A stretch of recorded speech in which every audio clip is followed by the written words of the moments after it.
dari HCBN Malaysia. Shalom kepada sidang penonton yang dihormati. Selamat bertemu dalam siri pelajaran Sekolah Sahabat Dewasa.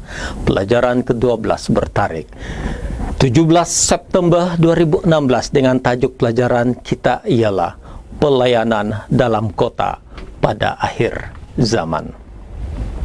Sidang penonton yang dihormati, ayat hafalan, usahakanlah kesejahteraan kota kemana kamu aku buang, dan berdoalah untuk kota kepada Tuhan, sebab kesejahteraannya adalah kesejahteraanmu.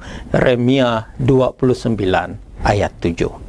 Daripada ayat ini, sidang hadirin yang dihormati, dari kitab Perjanjian Lama sudah diperlihatkan bahwa pelayanan kota, kesejahteraan kota sudah dititik beratkan.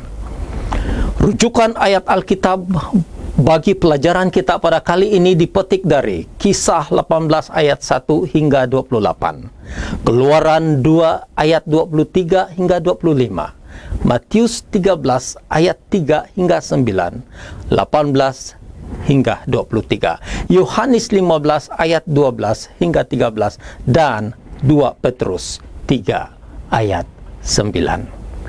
Sebelum kita memulai dan meneruskan siri pelajaran Sekolah Sahabat, mari kita semua bersama-sama tunduk dan berdoa.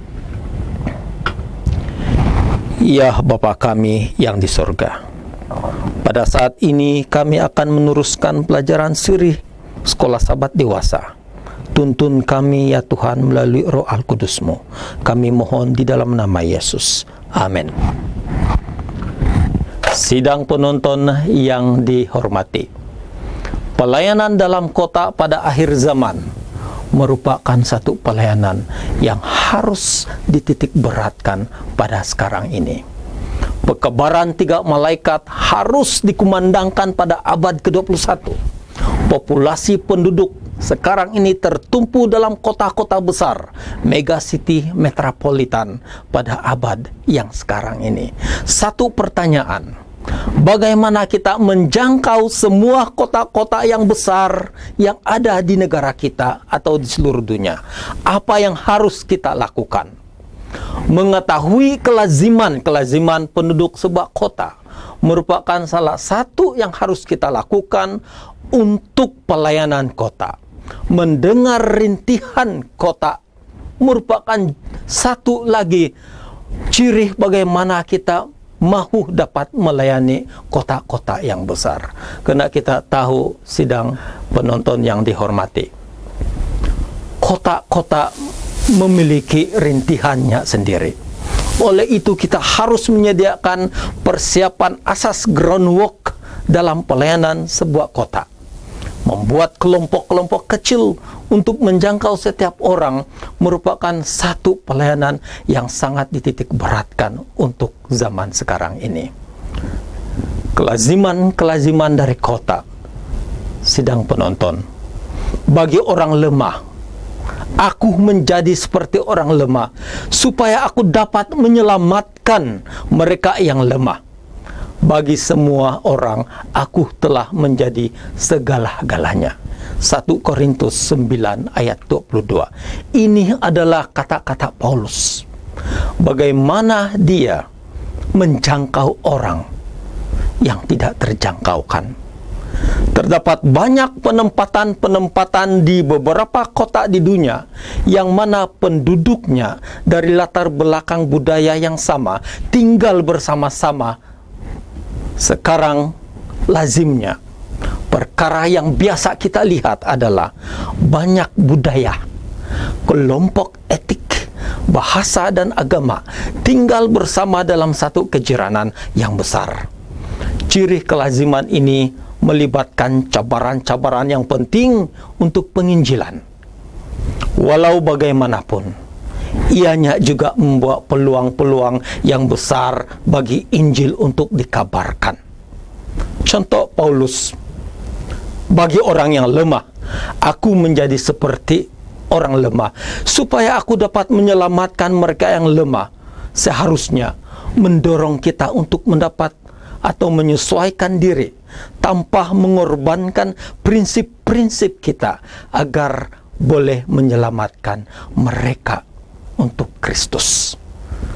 Sidang penonton yang dihormati, sifat kelaziman di dalam kota bagi semua orang, aku telah menjadi segala-galanya, kata Rasul Paulus, supaya aku sedapat mungkin memenangkan beberapa orang dari antara mereka. 1 Korintus 9 ayat 22. Daripada ayat ini, sidang penonton yang dihormati, kita mengetahui bahwa Rasul Paulus tidak mentargetkan ramai orang yang akan mengikutinya, tetapi dia mentargetkan memenangkan beberapa orang dari mereka. Sebagai contoh, mari mempelajari bagaimana Paulus bekerja di Korintus. Kisah 18 ayat 1 hingga 28. Rasul Paulus, dia bergabung bersama sepasang suami istri yang beriman dan bekerja dengan mereka untuk hidup. Rasul Paulus juga dia berkhotbah kepada orang Yahudi dan orang percaya di sinagog. Dia berkhotbah kepada orang yang tidak percaya di tempat kerja, di jalan raya, dan di rumah. Dia mengunjungi umat percaya di rumah mereka, dan rumah itu dijadikan gereja. Dia mengajar umat baru percaya agar mereka boleh berdiri memimpin kelompok yang baru ditubuhkan atau dibuat. Dan sekali gereja sudah didirikan, Rasul Paulus pergi ke tempat lain dan melakukan pemuridan yang baru, mencari umat Tuhan yang baru. Pelajaran seterusnya yang kita coba kupas, sidang penonton, rintihan dari sebuah kota. Ayub 24 ayat 12. Orang-orang merintih dari luar kota, dan jiwa yang terluka berseru minta tolong, tetapi Allah tidak mengindahkannya. Bolehkah kita korbankan Injil kepada mereka yang sedang nazak, terluka, berkekurangan, dan kelaparan tanpa memenuhi keperluan mereka? Jika kita khotbahkan Injil tanpa menunjukkan belas kasihan yang nyata kepada orang, khotbah kita boleh sahaja sia-sia. Hanya sedikit yang dimenangkan oleh pekabaran kita.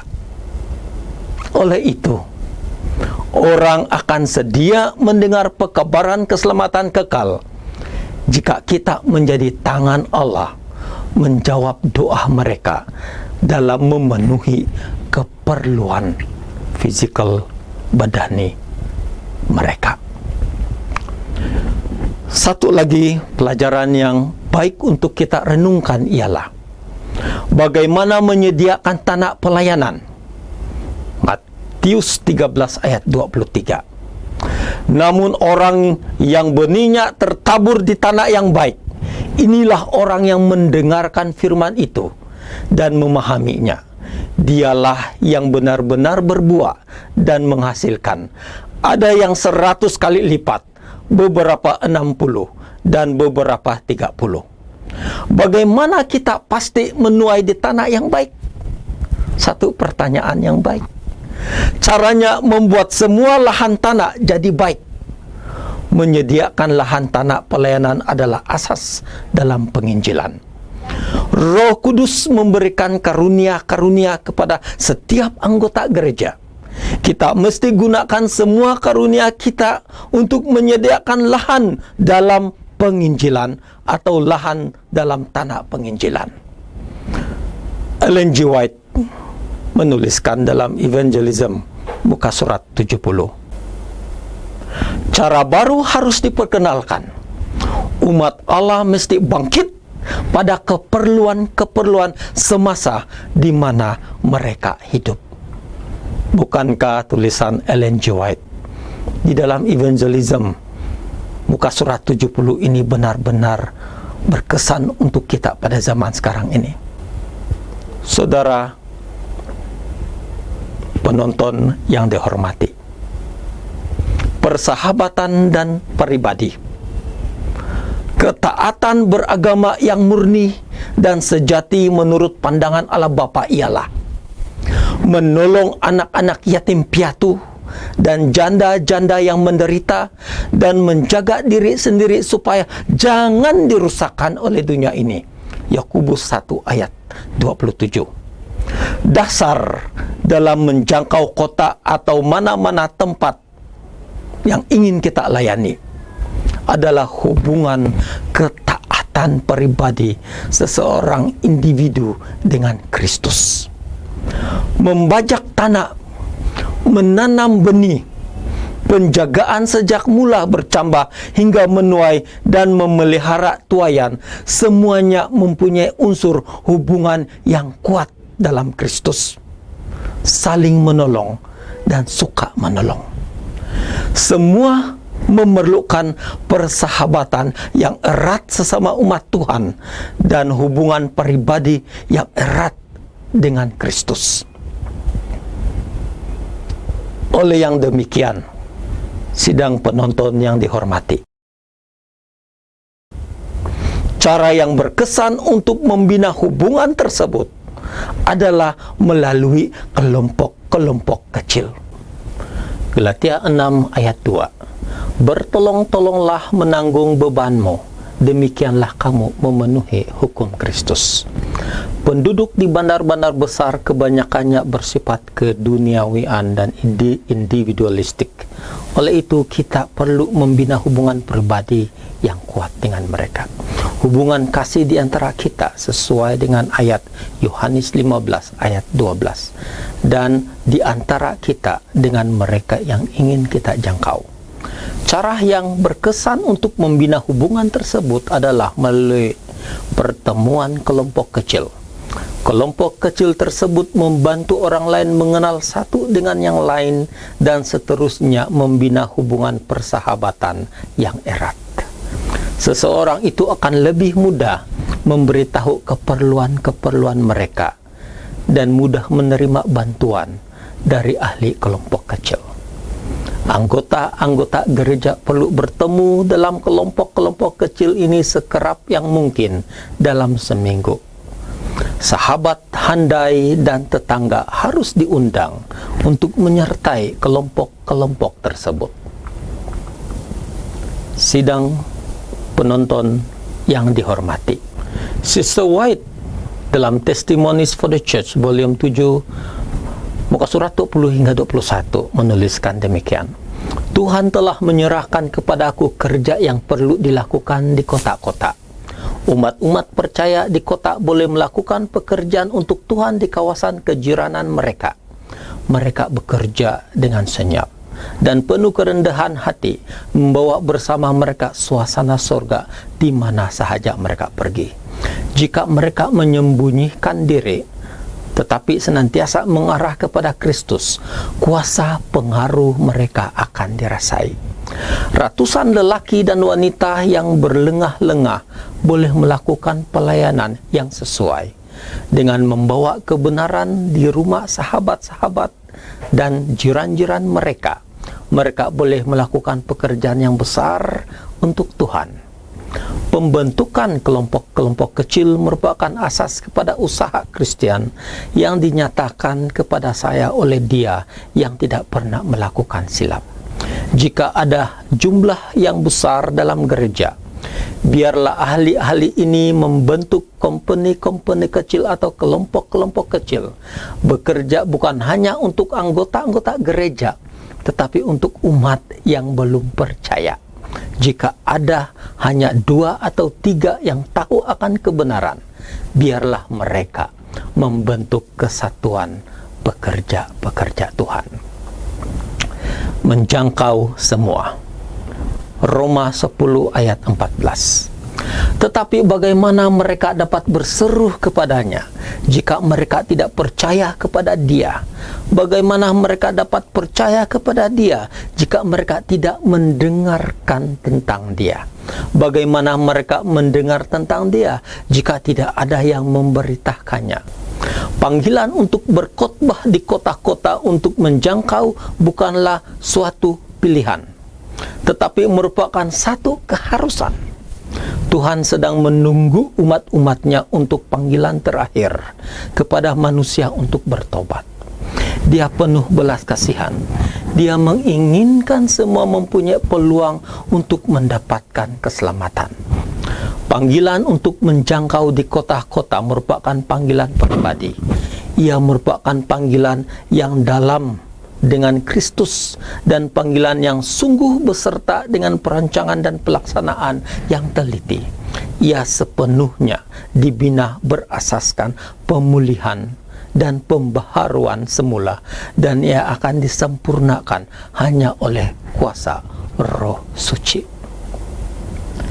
Sidang penonton yang dihormati, seterusnya Sister White di dalam bukunya Christian Service chapter 26 muka surat 261 berkata, pekerja-pekerja Kristus seharusnya tidak pernah berpikir apalagi bercakap tentang kegagalan dalam pekerjaan mereka. Tuhan Yesus adalah kecekapan kita dalam segala perkara. Rohnya adalah inspirasi kita. Dan sementara kita meletakkan diri kita ke dalam tangannya, menjadi alur-alur cahaya, daya usaha kita tidak akan pernah habis. Kita boleh mengambil dari kesempurnaannya dan menerima rahmatnya yang tidak berkesudahan. Apabila kita berserah sepenuhnya kepada Tuhan dan menuruti perintah-perintahnya dalam pekerjaan kita, Dia sendiri akan bertanggung jawab untuk menyempurnakan semua pekerjaan tersebut. Dia tidak akan mempersoalkan kejayaan yang dicapai melalui usaha kita yang tulus. Tidak sekalipun kita harus berpikir mengenai kegagalan, kita bekerja sama dengan Dia yang tidak mengenal kata gagal. Saudara, sidang penonton yang dihormati, kesimpulan daripada pelajaran yang ke-12 dan seterusnya penerapan. Satu pertanyaan mendasar yang harus kita tanyakan di dalam hati kita. Haruskah kita ambil peduli dengan penginjilan kota? Haruskah? Sudah pasti jawabannya ialah harus. Yesus Kristus sewaktu hidup di dunia, Ia menunjukkan keprihatinannya kepada ramai orang. Dia menjelajahi Galilea, berkhotbah, mengajar dan menyembuhkan. Fizikalnya sudah pasti letih penat, tetapi keprihatinannya mendorong dia untuk terus melayani dengan penuh belas kasihan. Kita sebagai umat Adventist, apakah seharusnya posisi kita dengan pelayanan di kota raya atau kota metropolitan? Mari kita mengikuti teladan Yesus Kristus dan rasul-rasulnya dalam pelayanan kota. Sampai di sini dulu perkongsian kita. Dari HCBN, saya Pastor Erwin Kara mengucapkan terima kasih kepada sidang penonton yang dihormati atas waktunya mempelajari firman Tuhan. Kita akan bertemu kembali di lain waktu dan hari yang akan ditetapkan nanti. Tuhan kiranya memberkati kita. Mari berdoa. Kepadamu ya Tuhan, pada hari ini kami merasa dipanggil oleh-Mu ya Tuhan untuk melayani Tuhan di kota-kota yang mempunyai ramai jiwa yang harus diselamatkan. Bantu kami ya Tuhan, supaya kami tidak merasai kegagalan menurut naluri manusia, tetapi kejayaan dan kesuksesan bersama dengan Yesus dan persekutuan Roh Al-Kudus-Nya. Amin.